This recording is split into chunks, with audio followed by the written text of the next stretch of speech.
Hey everyone, it's Raghu, and I'm back with Mindrolling, another edition of Mindrolling.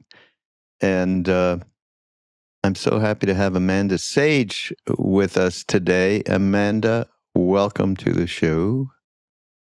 Thank you so much for having me. This is an honor. So Amanda is an extraordinary artist, visionary artist.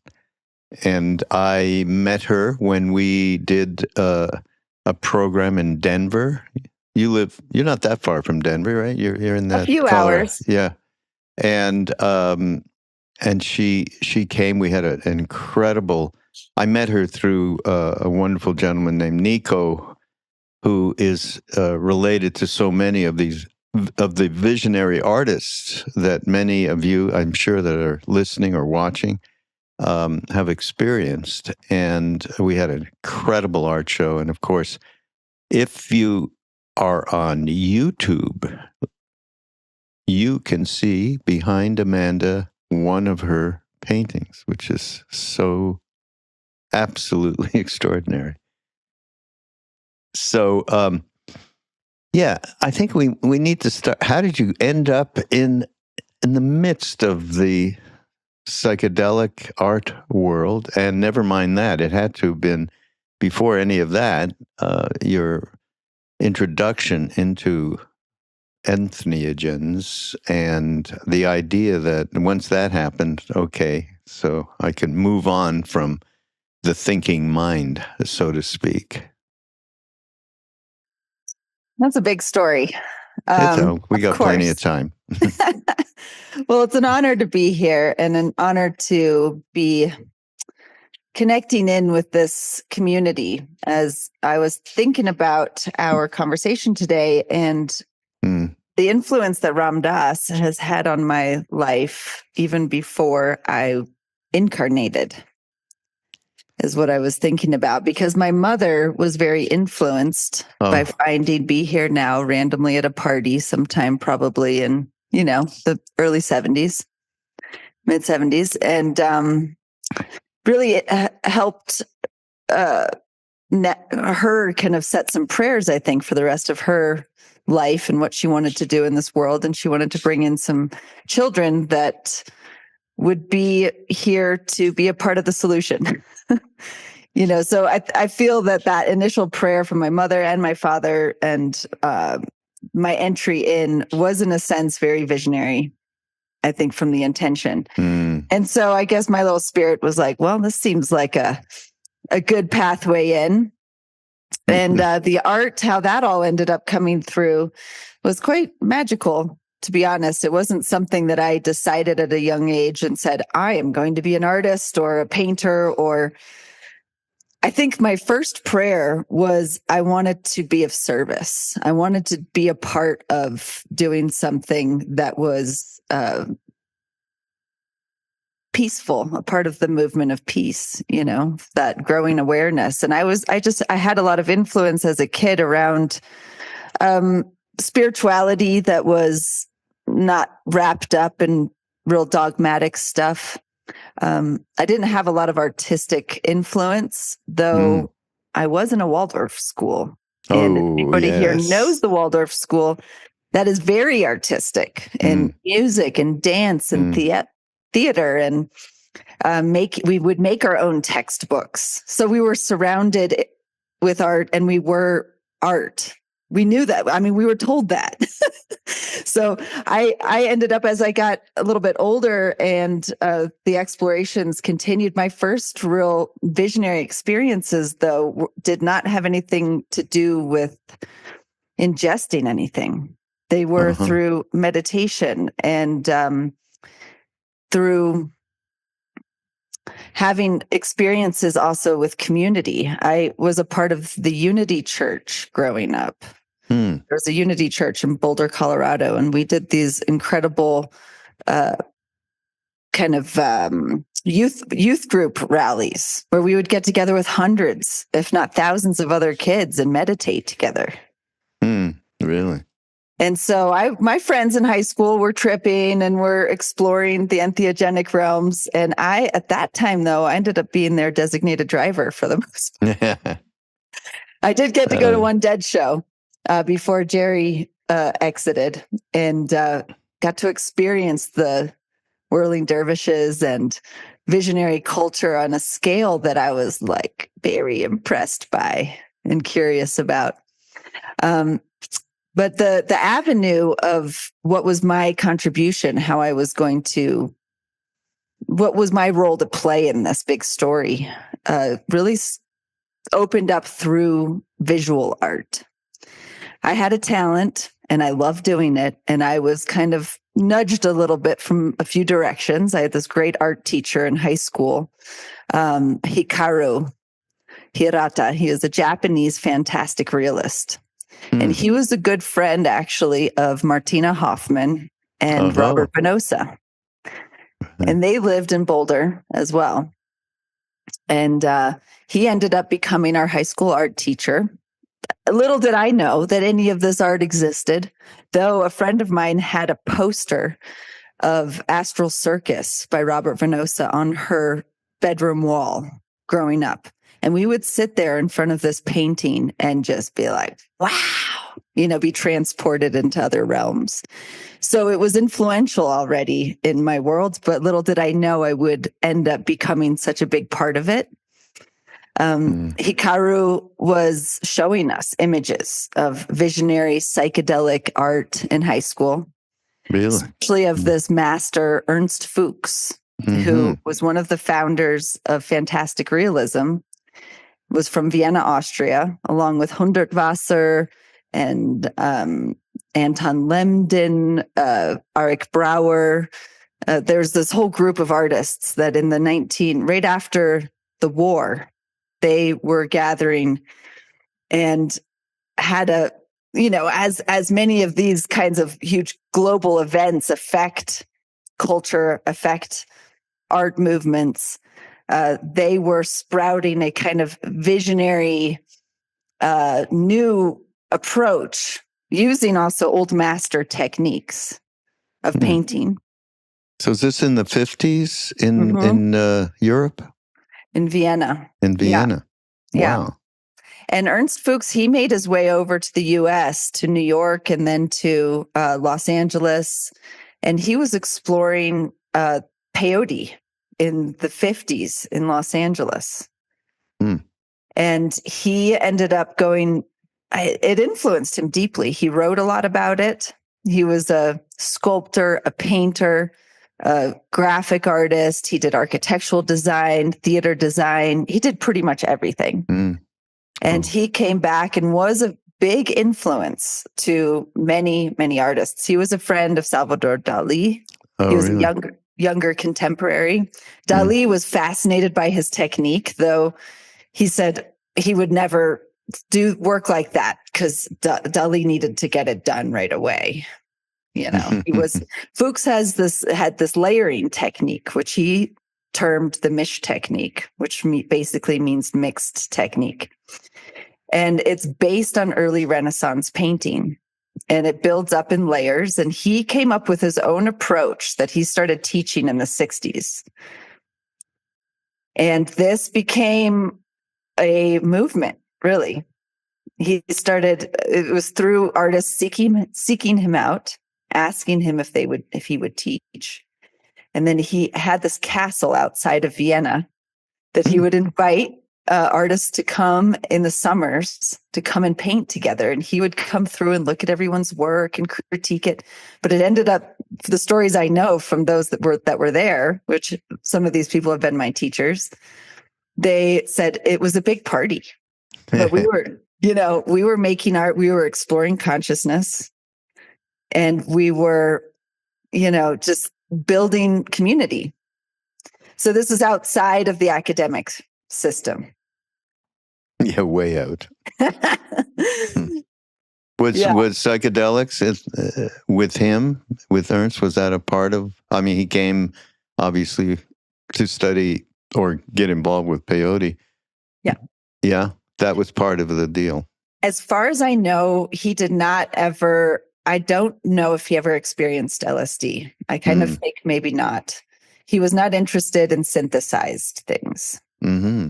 So, but mushrooms and peyote, I did find out in the time I got to work with him for about 10 years as a painting assistant.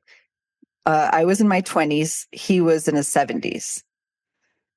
And it was a very, very magical experience and very challenging and all of the things. But I did experience with him his connection, not right in the beginning, but he eventually let on. He said, "Hey, do you have any of that, or do you have any access to any of that really good green color?" And so I think that it was with him actually that I first explored the real connection between painting and the visionary states, like being in them at the same time. I studied initially with his son, who was a real classical painter, and I got the foundation. It was a very sober environment and very spiritual, though. Really? There's a deep connection to the spiritual root of this experience of painting, of being one of the most, the way he put it, is one of the most spiritual things that you can do is to paint something that God has made with the most honesty and truth. To be able to do that, you become so close to the original vision, right? And that got me, actually, when I was 18 and I met him for the first time. I was like, wow, yeah, that makes sense to me. I don't really understand why, but that makes sense. And I want to know more about that. But it wasn't until I think I was 27 when I started to realize, I said, there's something else going on here and I am ready. And as soon as I made that decision, 2 weeks later, I met a chemist in Vienna. And this chemist was like, well, I would be happy to support you, on your entry into these realms, into LSD. And then I found out that I was actually born on Bicycle Day. That's great. And there are all these connections. And so when I went into these realms, I was like, yeah, I get it. I see what's happening here. And I had the tools to express. And I realized that what I was doing and what was happening, getting into that flow state while painting, that you enter into a psychedelic space. Mm-hmm. Do you want to hear something crazy? Yes. Always. I did a podcast a few weeks ago, maybe, and with a man named Norman Ohler. Have you heard of him? He wrote a book called Tripped, and he's from Germany. And he did exhaustive research around the origins of LSD. Okay. So, not to go too deeply into it, everybody out there, you can listen to Norman Ohler on Mindrolling whenever you like. But for the purposes of this conversation, because I'm hearing about this kind of movement in Austria around the same time as what happened, actually. So earlier on, when Hoffman discovered LSD, and Sandoz kind of took it over and thought, oh, this will be a big moneymaker, which in the end was not. But Sandoz made a deal of some sort with the Nazis. They wanted it because they thought it would be a truth serum and that they would be able to use it to get information. And they started experimenting in the camps. Okay, fast forward to the war being over, but somebody in the CIA found out what they were doing and found out about it. And they made a connection to Sandoz.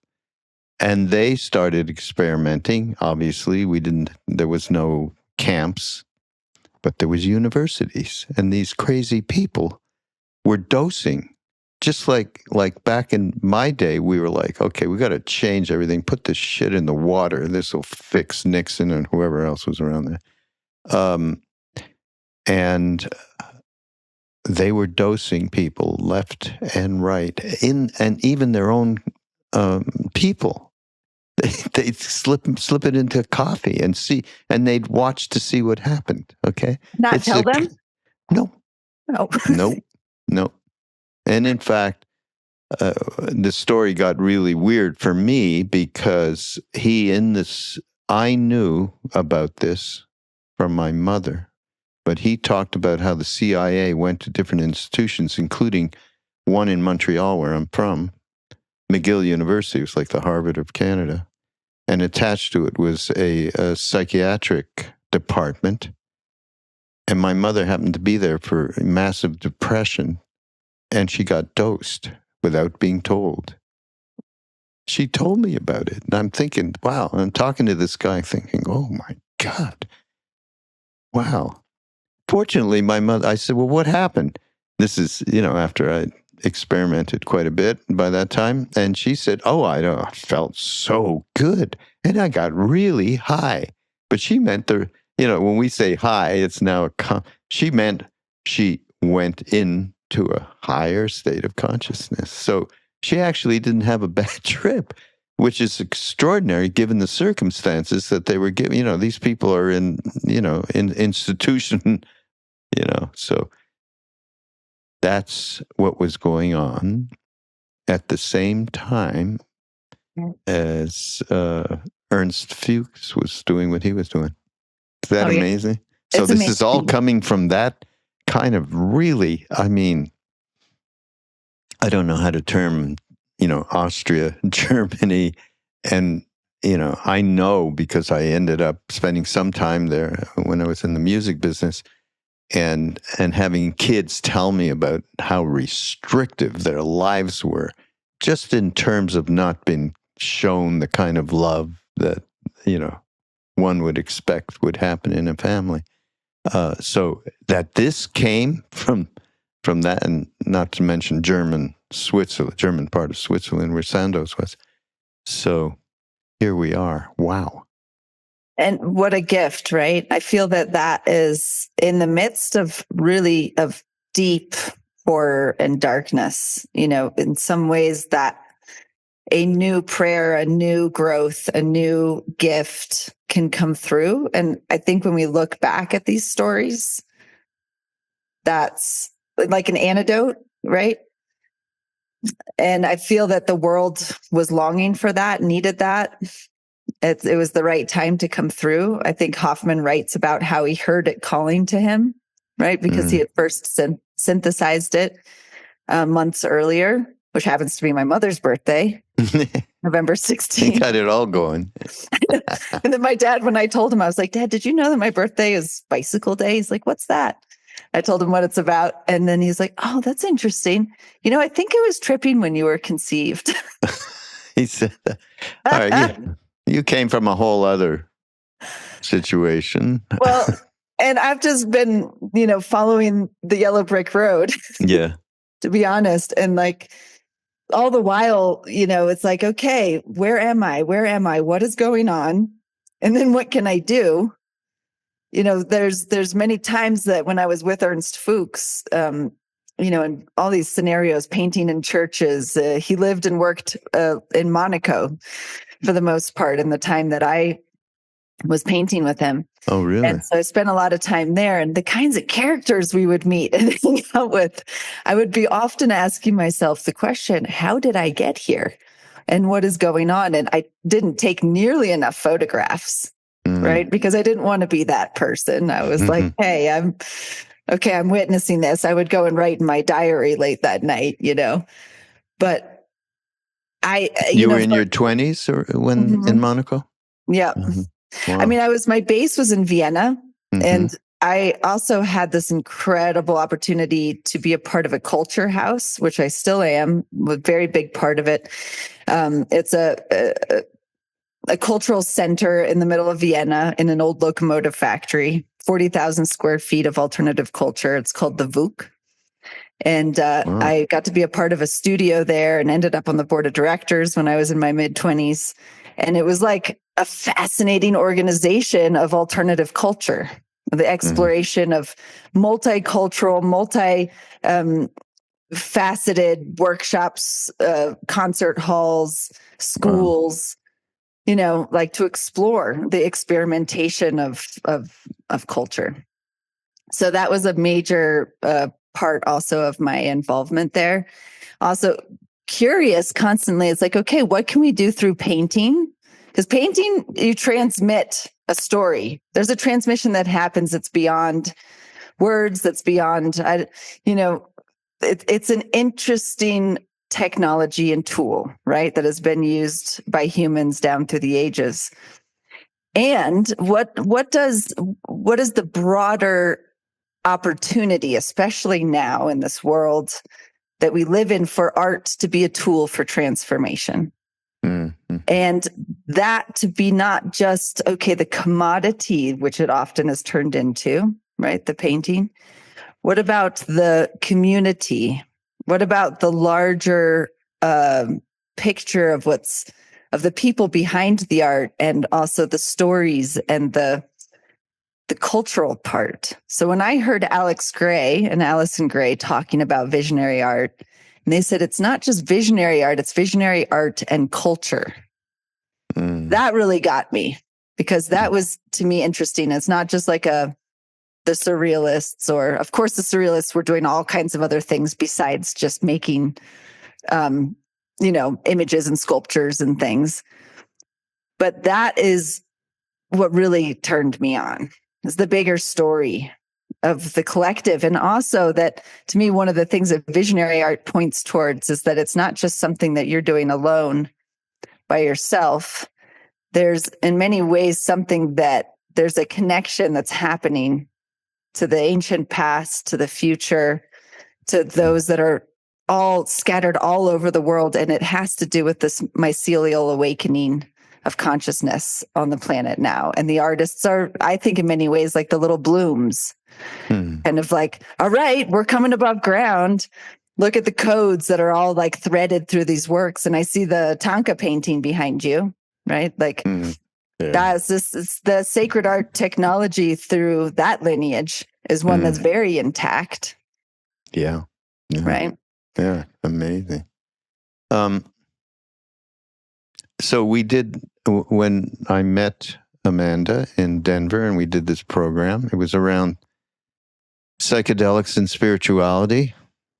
And as I said, we had all this tremendous art, Amanda's and others. And we had a panel. And Amanda and myself and Zach Leary, Tim's son, and what's his name? Leonard. Oh my God, I forgot his name in the moment. Leonard Picard. And Leonard was he was a big hit there. Leonard Picard, if you don't know who Leonard is, he was the biggest maker of LSD in the world has ever known, and probably will never get exceeded. I mean, literally millions of doses a month that he was putting. And he did it in such a prayerful way. He had a prayer that he did before he started making the next batch, and he shared that with us. And the way he shared it was so full of soul, spirit, heart. I mean, it was just incredible. The whole room went completely silent. He spent 20 years in federal prison, by the way, Leonard did, and came out of it. To say intact isn't the right word. He did with very few people. I've known people who have done time, especially around drugs. And he really connected with that true part of himself. And it flourished, and it continues to flourish after he's off parole. I think, he's really in pretty good shape, Leonard. Anyhow, we had this conversation, and you've been alluding to it relative to the art that you're creating. the community that you're creating. But talk a little bit about some of the direct themes that take place for you in relation to spirituality, coming from the visionary.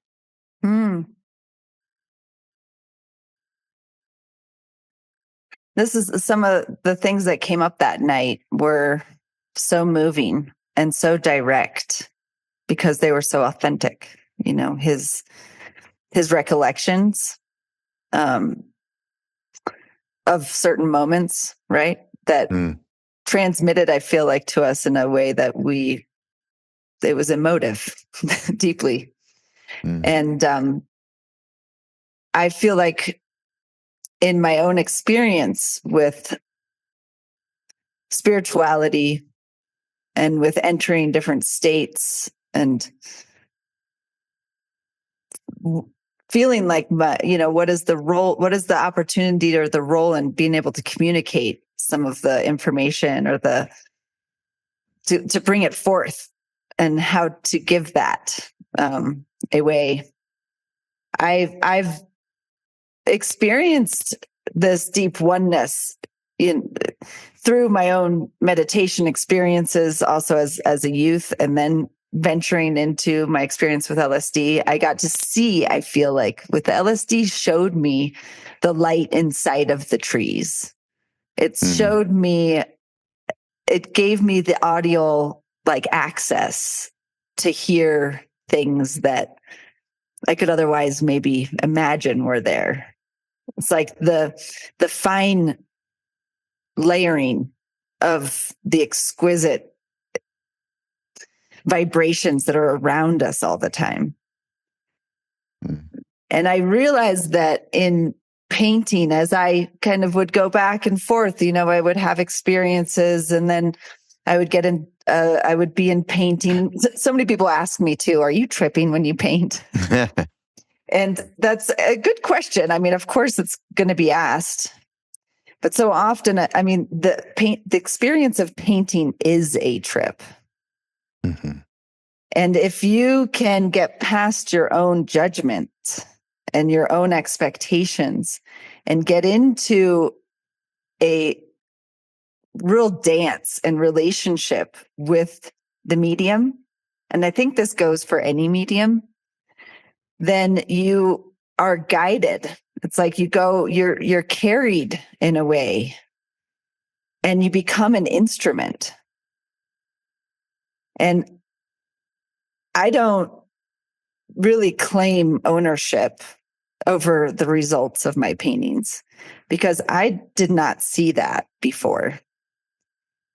I can have a sense of something, but what happens is beyond my imagination, my possible imagination. What I see in the visionary states and theogenic states, meditation too, is so multi-dimensional, right? To then bring that onto a two-dimensional plane seems absolutely impossible. But what happens when I'm in the state of creating and in that dance and allowing myself to be guided, things happen that push those boundaries of imagination. And I think that it is there is a transmission, there's a capturing that happens. Like this painting, there's so many layers here and so many times of playing. I mean, to see each stage of this painting is mind-boggling because it's like a push and a pull, especially a painting like this was not completely sketched out ahead of time. No. It was a full birthing experience that would go through contractions of absolute horror. Wow. But at the same time, it's like this dance of like, well, what is coming through? What is needed now? That quest and that question. So as it is, what it then ultimately is it's a journey. the actual finished piece is a journey. And I think it can take people there, even on like, and that's what the Tonka paintings also are about, really. They're meant to help you access those realms quicker or more directly, maybe more purely. Yeah, so more direct. And I think the more we become sensitive and we practice the clearing of our thoughts, of our minds, and then with a pure heart sit in front of work and art, or in the around music or just in nature, we become more available to listen to the fine frequencies that are all there. Yeah. Have you heard of the Telepathy Tapes yet? No. What is that?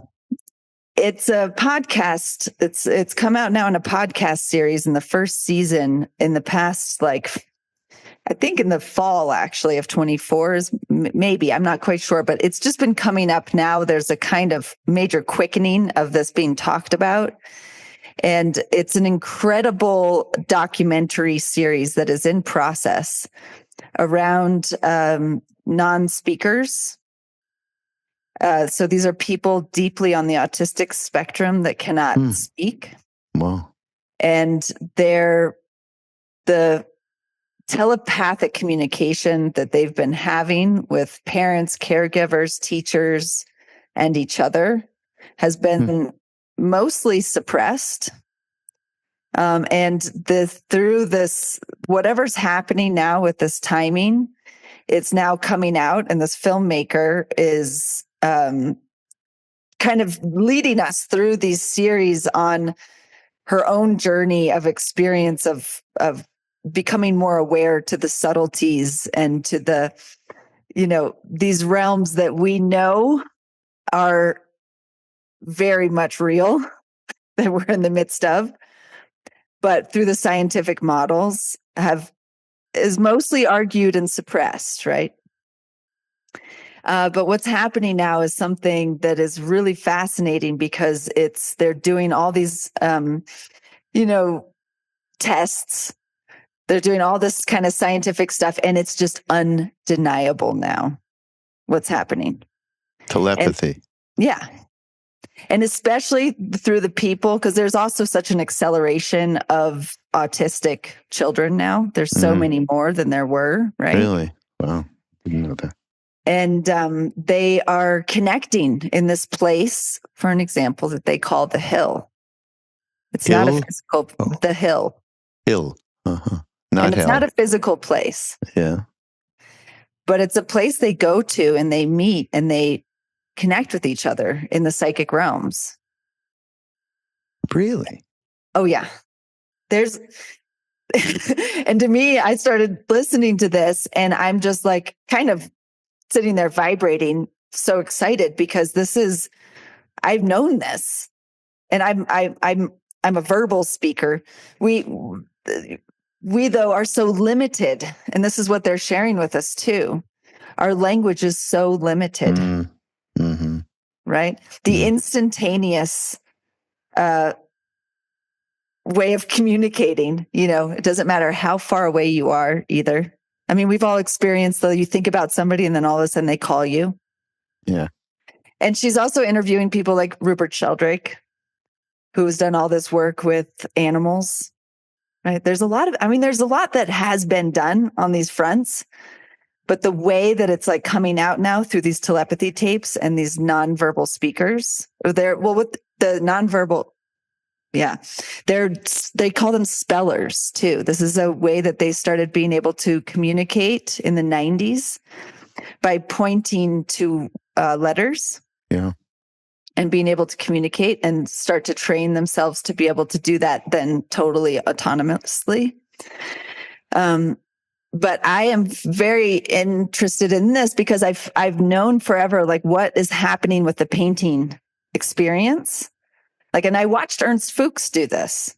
he would go into a kind of trance at times, and he would say he doesn't know necessarily what he's doing. He would tell me too, he's like, you have to listen to the painting. The painting's speaking to you. But how often we get caught in our thoughts trying to solve everything. We think we're doing everything. Right? Mm-hmm. And, Oh, God. and to me, this is like, it's just so exciting because I feel like this, I mean, I know generations even before us, there's so many people that have been on this front of being like, guys, wake up. There's so much more happening that we're capable of. Mm. And I feel like in a strange way, the technology and what's going on now, I mean, the past 20 plus years of the internet, what's happening with this quickening of the AIs, all of the ways that we're finding ways to communicate and connect. Mm. To me, it's a bridge. It's a bridging. But where we're ultimately going is remembering this access that we all have. It's like remembering not who we are, but what we are. Someone said, remember, be here now. Right? Oh, boy. Well, I was thinking of Ram Dass, by the way. He would constantly talk about imagination. Did you know that? I want to hear more. He would start talking about our guru, Neem Karoli Baba, and, who left that body in 1973. And he'd talk about his relationship with him. And he said the profundity of that relationship happens through imagination. And he would, he would tell people, I'm talking to Maharaj-ji. And they would say, oh, what's up with you? You're talking to a dead guru? What's wrong, Ram Dass? He said, yeah, you're right. I have a room, he said. It's my imagination room. And I go into that room and I sit quietly and I talk and commune with Neem Karoli Baba. And you are absolutely right. I speak quite fluently with my dead guru. And so when we talk about, and you mentioned imagination is a really central part, obviously, of this practice. And I'm of the mind that the opening into that space allows one to connect with intuition, with the intuitive heart. Can you talk about that a little bit in your own experience? Totally. I believe that the remembering that we are all artists and that we have creative access, that we are constantly in creation is vital to humanity's awakening. This is one of the biggest, problems, I think. One of the deepest traumas is the forgetting or the thinking that we're not artists or that only certain people are. It is essential. And that the imagination can also take us down not so good paths. Right? How do you mean? Because we can imagine, we can get stuck in the past. We can be fixated on expectations of the future and forget that all of that thought power, that cycling of regret or of, expectation for the wishing for a better past or the wishing for a better future, all of that takes us out of the now. And that is the imagination that is doing that. That's the power of our thoughts. So the game here is to become intentional, to wake up to the power of our thoughts and to become conscious, quite literally, is to become aware that we are that powerful. Our thoughts are important. So if we are, how are we using our thoughts? Are we using them to, regress or to hold us in patterns of stagnation? Or are we using them to truly imagine our potential? And then physically, in these physical bodies, it is such an incredible gift to be able to be here and to play in this way. Mm. Each one of us, an absolute unique angle, which is an angel of perception. Mm. And when we wake up to the present moment, and this is what Ram Dass was pointing towards, right? All along, waking up to the majesty and the miracle of now. Mm. And then what are you called then to do? What is your calling? What is your way of expressing the divine and playing with it? There's so many different ways, and nobody's going to do it the same. But nobody can draw the same thing twice. It's all going to be a different little way. Nobody's going to sing different moment. Yeah.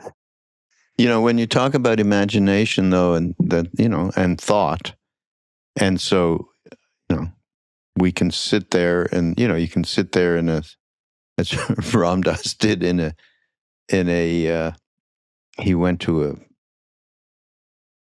was it Laos or Burma to a meditation course, or Thailand, might have been. Anyhow, he would, they were like 12, 14 hours a day and sitting there. And he said, one day he just took off. His imagination took off into some sexual picadillo thingy. And, and he got really lost. And then, anybody looking at him would think, oh my God, Ram Dass is so spiritual. He did a whole thing around that. That was so great. Yeah, the reality is we can get extremely stuck one way or the other that you alluded to.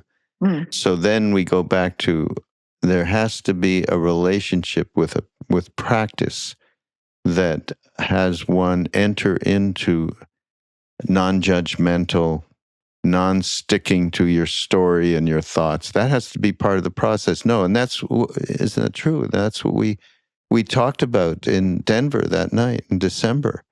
What is the ways in which we integrate these experiences, including your experience of creating this beautiful painting behind you, that there's an outcome, that happens. Yeah. We talk about that a little bit. Yeah, practice. There's practice. I mean, we have to practice at observing our thoughts, right? So we're not wandering unconsciously into places that are not really of value when we really consider that. But physical practice, this is where painting is a fascinating tool and technology, because you are training your muscles and your to do the thing that you're thinking, right? Mm. And that takes a lot of training to be able to. It's just like an instrument, playing an instrument. And so that great. It's a meditation. It's an active meditation to paint, right? And I think that it takes it to even another level, and it's very important to do this alone in your own and create your own practice. But it's also very important and very valuable to do it together. Mm. And that togetherness can happen in person, but it can also happen, we can be scattered all over the world and tuning into the same channel while we're creating, listening to the same music right here on Zoom, for an example. Yeah. And we're tuning into something that is we're all contributing to a state by doing that actively together, like meditating together, those like mass meditation experiments. And there's something that I have noticed I've been teaching workshops, like retreat style workshops all over the world for 10, 15 years. And we'll often get together for a week, up to 20 people. And I tell everyone, I'll show you some stuff. I'll guide you through a process.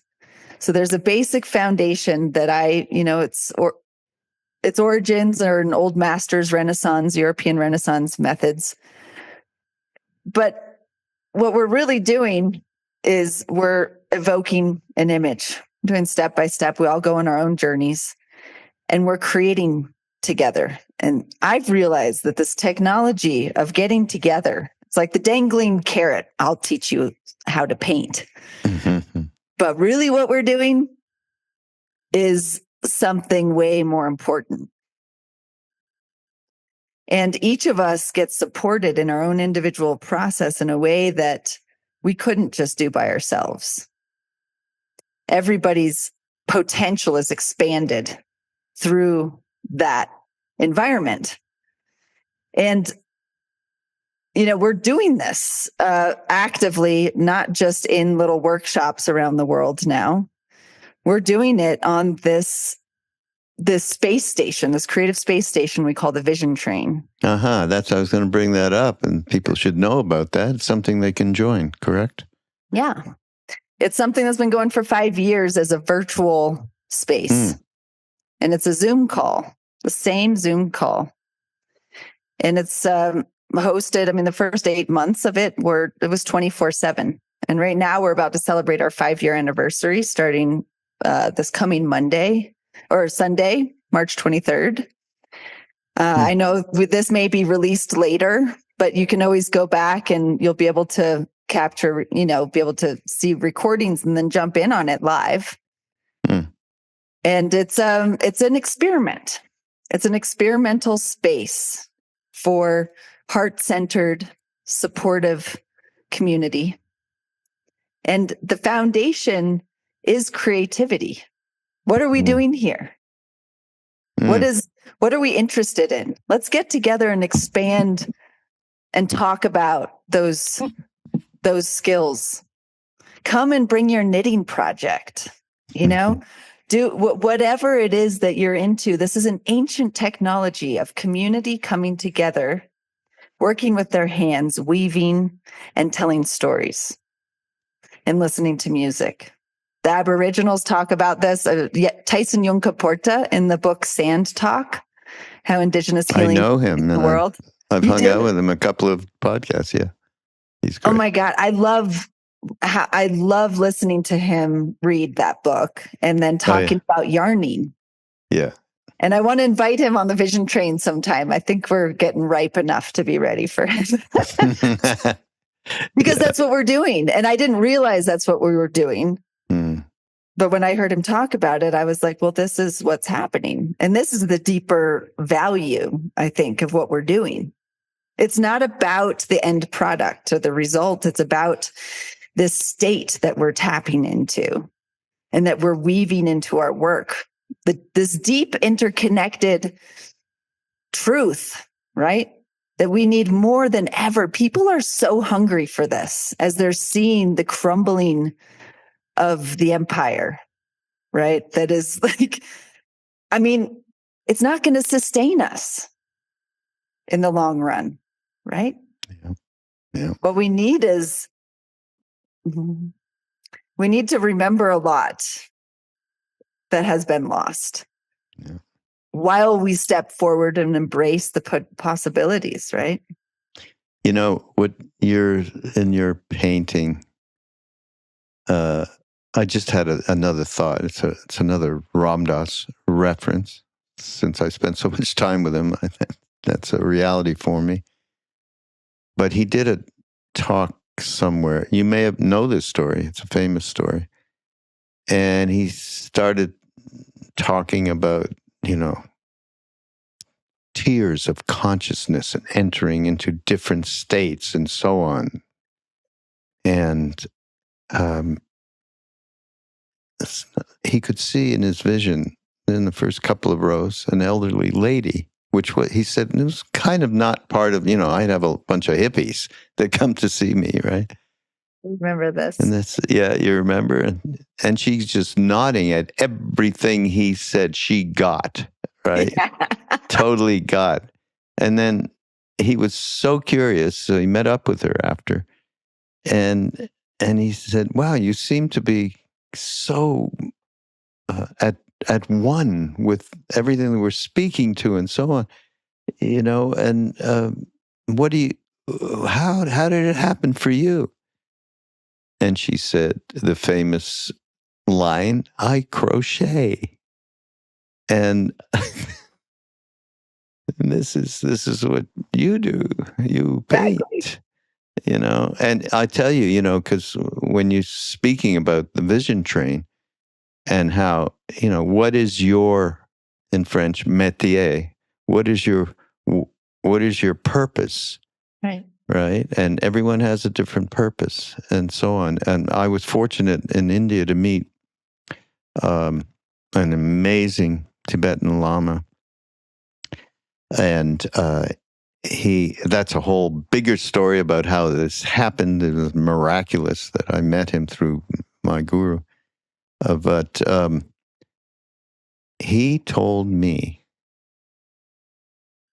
that the way to enlightenment, he didn't say it in these words at all. I was asking, I came to Delhi and it's like horrible. I can't, I was up in the mountains. I was meditating. Everything was perfect. But now I'm in Delhi and it's just driving me crazy. Do you have to be in a cave to become realized? Or however I might have said it at that time.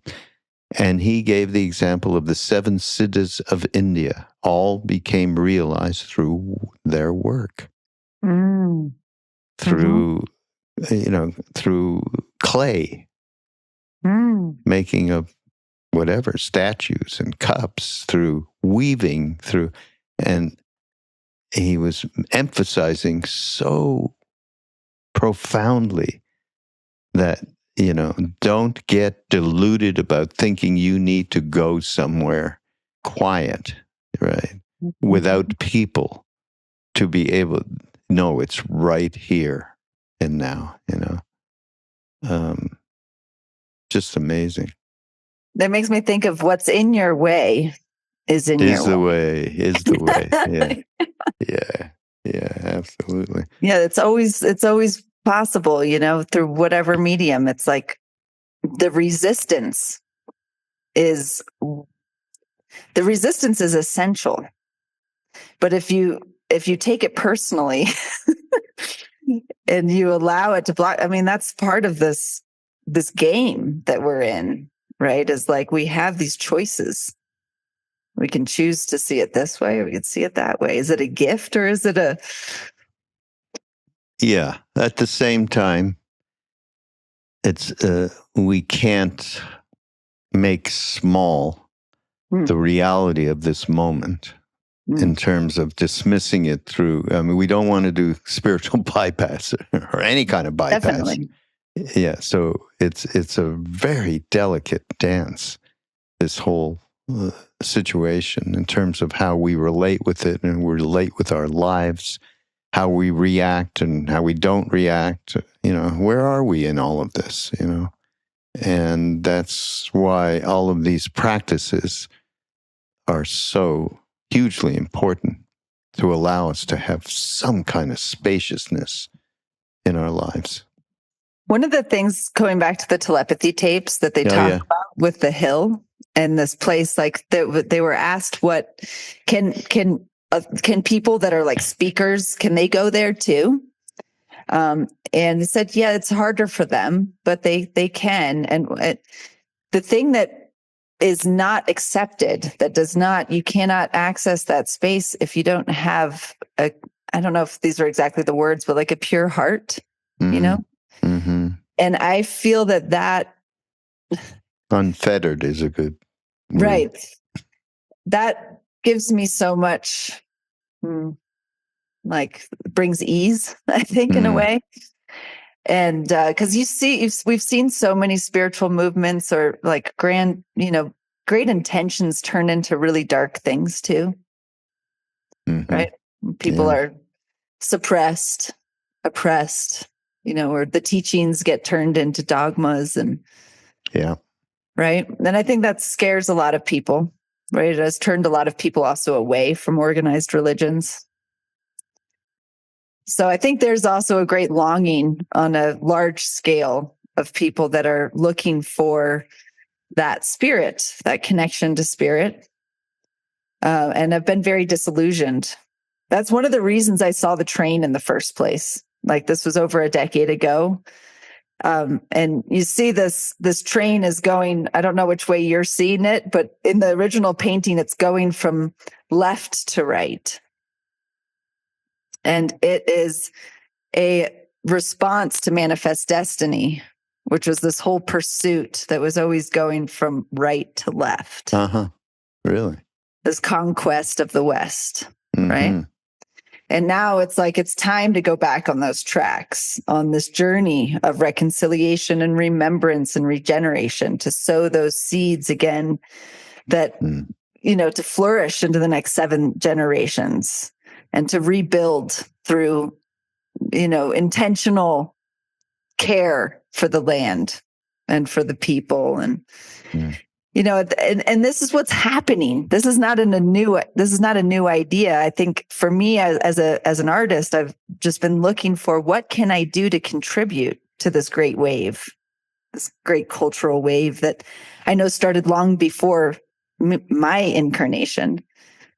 But we are riding that wave. Ram Dass and his journey and all of the people that he was involved with and all of the great stories. And, we are a continuation of that wave. And we are in service in the best way as each of us listens to our call, like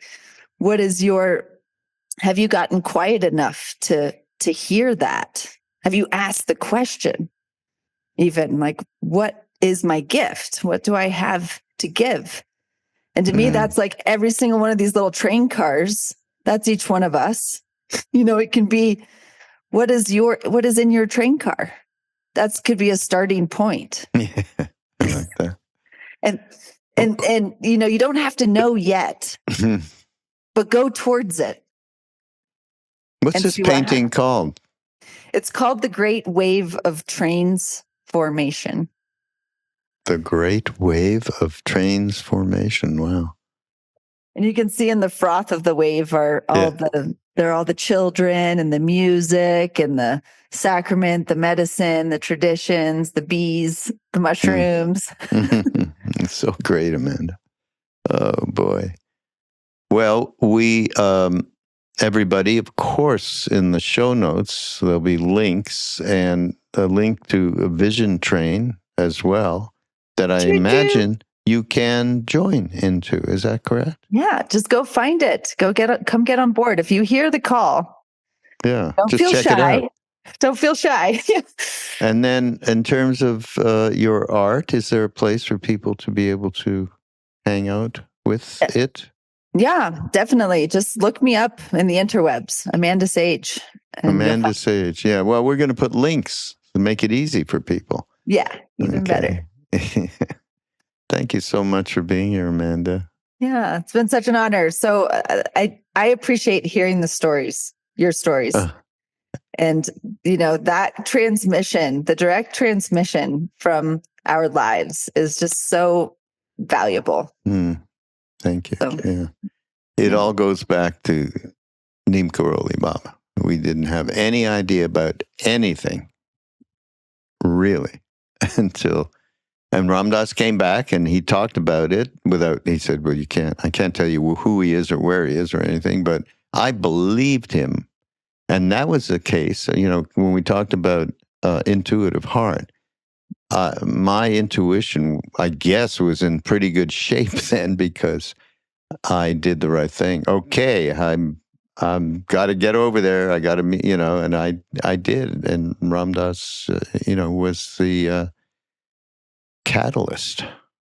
Yeah. For so many people, and so we're appreciative. And we're going to talk more about integrating a little bit more of the creative vision. We've done it a little bit in our retreats, represented by, Mirabai Starr, writes in a very, who Mirabai is? Yeah. And Annie Lamott is also, she's doing she's actually coming to to Maui this winter. And she does her writing workshops. I think we should do something around a painting workshop, maybe, huh? I would love to. It would be such a deep honor. Let's link train cars. Yeah. Oh. All right. Well, everybody, this is Mindrolling. Go to BeHereNowNetwork.com and you can enjoy all these great teachers and presenters, from Jack Kornfield to Krishnamurti and Ramdas and Krishnadas, and so go there, and then also go to the Mindrolling page, and they'll create some wonderful links so you can catch on to some of what we've been talking about here. So again, thank you, Amanda. Thank you. Appreciate this.